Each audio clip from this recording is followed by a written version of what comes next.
चलिए देखिए, अभी हम लोग क्या देखेंगे कि चक्रवृद्धि ब्याज पर एक राशि निवेश की जाती है, 2 क्रमिक वर्षों का ब्याज 550, 605 है, दर बताइए। फिर देखिएगा अगला क्वेश्चन में क्या किया, दर दिया और फिर पहले वर्ष का ब्याज 48 तो दूसरे वर्ष का ब्याज कितना।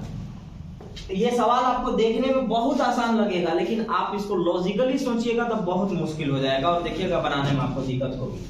किसी राशि पर एक निश्चित दर से प्रथम वर्ष का ब्याज 160, दूसरे वर्ष का 168 तो तीनों वर्ष का कुल क्या। आंसर बोलिए अगर किसी को बनाए।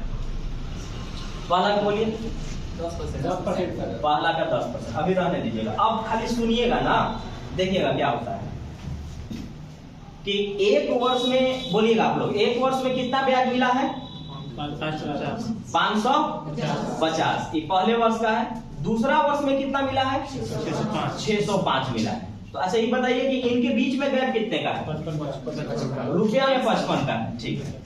साल में कितने का है, एक साल के साधारण ब्याज और चक्रवृद्धि ब्याज में कोई अंतर नहीं होता है। तो अब आपको इसी खेल को अपनाना होगा, चाहे वो दूसरा साल दे, तीसरा साल दे, चौथा साल दे। जब हम पीछे देखेंगे तो वो चीज तो मुझे मूलधन के रूप में नजर आएगा और उनके बीच में गैप एक साल का होगा, तो हमेशा हम साधारण ब्याज का सपना देखेंगे और उसी के अनुसार निकाल लेंगे या फिर परसेंटेज के अनुसार निकाल लेंगे। देखिए तो 550 था, 605 हो गया, ठीक है ना।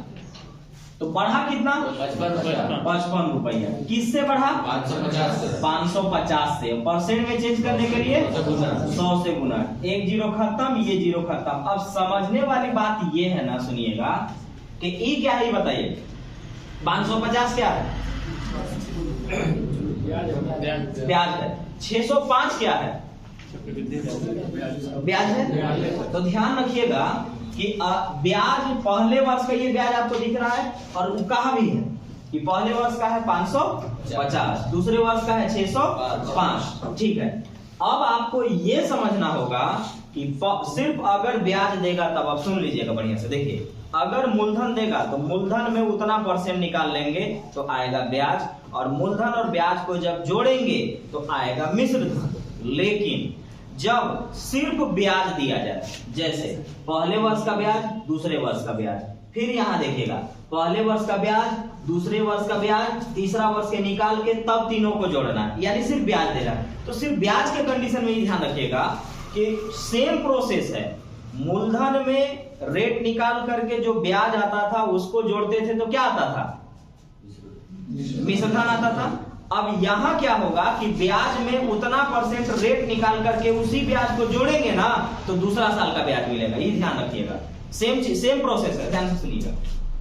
मूलधन में ब्याज तो निकालना है तो रेट तो चाहिए ना। मूलधन में अगर हम ब्याज जोड़ेंगे तो क्या आएगा, मिश्र धन आएगा। यहाँ तक कोई दिक्कत नहीं ना। मूलधन में जब हम ब्याज जोड़ेंगे तो क्या आएगा, मिश्र धन आएगा। यहाँ क्या है कि ब्याज में अगला साल का जब आप ब्याज फिर जोड़िएगा तो आपका ब्याज आएगा लेकिन अगले साल का आ जाएगा। जैसे देखिएगा 550 रुपया क्या है, ब्याज है। 605 रुपया क्या है, ब्याज है। पहला साल का ब्याज हुआ और ये दूसरे साल का ब्याज हुआ। तो देखिए 550 रुपया में जब 55 रुपया जो इस पर आया वो जब जोड़ा ना तो 605 रुपया भी ब्याजे मिला, लेकिन अगला साल का, अगला वर्ष का ये निकला, अगला वर्ष का। तो इसका मतलब हुआ कि मूलधन में, मूलधन देता है तो मूलधन में जब ब्याज जोड़ते हैं तो आता है मिश्र धन। Same process. ये वाला बात आपको जब यहाँ आइएगा ना इस जगह पे तो आपको अजीब टाइप के लगेगा, लेकिन यही चीज याद रखिएगा, दिक्कत नहीं होगी, आराम से आप समझ सकते हैं और बना सकते हैं। बस ध्यान रखना है कि हम पहले साल के ब्याज में उसका ब्याज निकाल करके जब हम जोड़ते हैं तो अगला साल का ब्याज आता है। सेम प्रोसेस चलेगा कि दूसरे साल के ब्याज में उसका परसेंट निकाल करके जब हम जोड़ेंगे तो तीसरे साल का ब्याज आएगा। लेकिन वो ब्याज कैसे आ रहा है, आपका ब्याज मूलधन के रूप में काम कर रहा है और उस पर कुछ आप ब्याज निकाल रहे हैं और उसको जब आप जोड़ रहे हैं तो अगले साल का ब्याज आ रहा है। ध्यान रखिएगा, अगले साल का ब्याज आ रहा है। अब यहाँ पर देखिए सेम चीज, यही चीज यहाँ अप्लाई करिएगा कि किसी राशि पर 8% वार्षिक दर से, यहाँ पर साफ बोला कि 8% है, अब निकालिए मत। पहले वर्ष का ब्याज 48 है तो दूसरे वर्ष का ब्याज क्या है, तो दूसरे वर्ष का ब्याज कहीं ई गलत मत कर दीजिएगा कि 48 रुपया है, 48 रुपया का 8% कितना हो जाएगा? 8 अठाई 64 और 8 चौका 32 और 6 38, 2 जीरो है तो 2 अंक के बाद पॉइंट, तो 384 रुपया खाली 3 रुपया 84 पैसा मत मार दीजिएगा।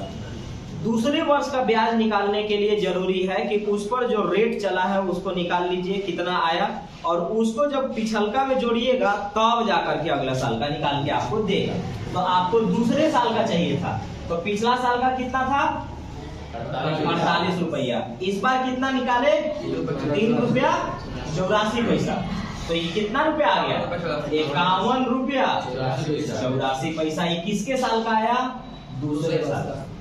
ध्यान रखिएगा कि ऐसे निकाला जाता है ब्याज के सेंस में। जब देगा ना तो आपको इस तरह से सोचना होगा।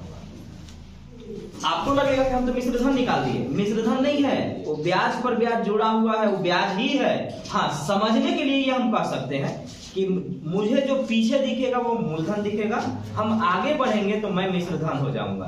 तो जब जब हम पीछे मुड़ के देखेंगे अगर 2 ब्याज भी होंगे, यही बात हम पीछे बताना चाह रहे थे कि जो अब 2 ब्याज भी होंगे तो सामने वाले को मिश्रधन कर लीजिएगा और पीछे वाले को मूलधन समझ करके बना दीजिएगा, सेम प्रोसेस से बन जाएगा। लेकिन आपको अगर प्रैक्टिकल लाइफ में देखना चाहेंगे तो प्रैक्टिकल में ये होगा कि ये वाला है फिलहाल सिर्फ 2 वर्ष का ब्याज, और 2 वर्ष का नहीं है, दूसरा वर्ष का।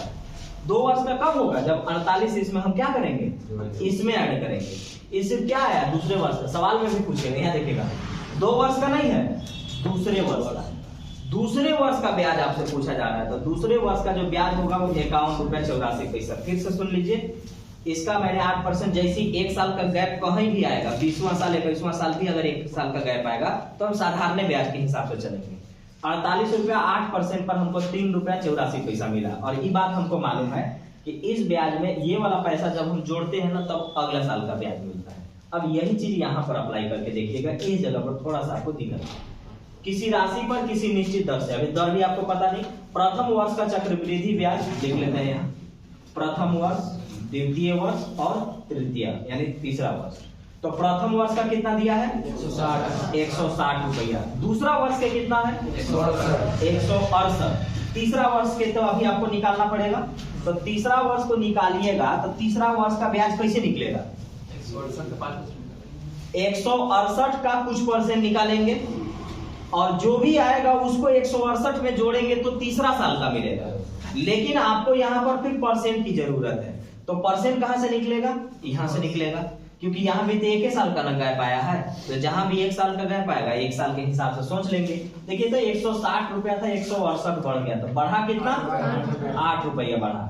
किससे बढ़ा? 160 से। परसेंट में चेंज करने के लिए 100 से गुना, तो 8 दूना के होता है 16 और 20 25 100। रेट कितना आया? 5%। अब हम समझ गए कि ये 5% है, थोड़ा सा अलग हमको 8 रुपया अधिक मिला, अधिक, तो यहां से निकाल लेते हैं। 8 मिला है, 160 पर मिला है, परसेंट में चेंज करने के लिए 100 से गुना। ये रहा 20 बार में और 20 से ये 5 बार में, 5% आ गया। ठीक है, अब हमको मालूम हो गया कि जब हमको ये वाला पता हो गया तो ये दूसरा साल का है। अगर मैं इसका रेट निकाल करके इसी में जोड़ दूं तो तीसरा साल का आ जाएगा। तो आइए, तो 168 का 5%, ऐसे 5/100, लेकिन 1/20 याद रखेंगे तो अच्छी बात है। और अगर नहीं रखेंगे तो खाली 0 लगा दीजिएगा और 2 से भाग दे दीजिए। जैसे 20 बार में कटा ना, 2 से काटिएगा तो 10 बार में कटेगा, और ये कटेगा आपका कितना बार? 84 बार में। 1 0 लगाइएगा तो कितना आ जाएगा? 8.4। अब 8.4 जब आ रहा है तो ये वाला मुझे तीसरा साल का ब्याज अगर निकालना होगा तो 168 रुपया में जब हम इसको जोड़ेंगे तब तीसरा साल का निकलेगा। ये सब ध्यान रखते जाइएगा। तो ये रहा आपका कितना हो गया? 176.4। अब अगर सिर्फ तीसरा साल का ब्याज पूछता तो ये था प्रोसेस ब्याज के सेंस में निकालने का। ये था एक तरीका। कितना स्पीड बनाते हैं ये तो आप साफ देख सकते हैं, कोई खास टाइम नहीं लगेगा। मैं लिखता इसलिए हूँ क्योंकि आपको हर बात समझाना है। प्रैक्टिस जैसे जैसे करिएगा टाइम कम हो जाएगा। तो देखिए, तो ये आया तीसरे साल का ब्याज। आपसे पूछ दिया तीनों साल का, तो तीनों को जोड़ लीजिए, तीनों पर आ जाइए। एक साल का कितना है 160, दूसरा साल का 162 और तीसरे साल का 176.4। जब जोड़ेंगे तो 504.4। ये रहा तरीका। हर एक चीज सीख लीजिएगा। कंपटीशन में लकी भी आप होंगे और आपका लक खराब भी हो सकता है। जैसे आपने चैप्टर पढ़ा, एक टाइप आप नहीं पढ़े, हर टाइप आप देखना डिफरेंट है और हर चैप्टर में भी यही बातें हैं। एक टाइप आप नहीं पढ़े और उस टाइप के बारे में आप नहीं जानते हैं और अगर आपका पेपर में वो आया तो ये चैप्टर आपका पढ़ा हुआ हो गया बेकार। इसीलिए कहा जाता है कंपटीशन में आप लापरवाही नहीं कर सकते हैं। यहाँ लापरवाही आप बिल्कुल नहीं कर सकते हैं। हाँ, ये अलग बात है कि जिस दिन नॉलेज हो जाएगा, एक टाइप नहीं भी पढ़ेंगे तब हम सीख जाएंगे, हम खुद से भी बना लेंगे। लेकिन नए विद्यार्थी ऐसा कभी कर ही नहीं पाएंगे, उनको क्या मालूम ये सब। इसलिए हर एक चीज को सीखना है। ठीक है।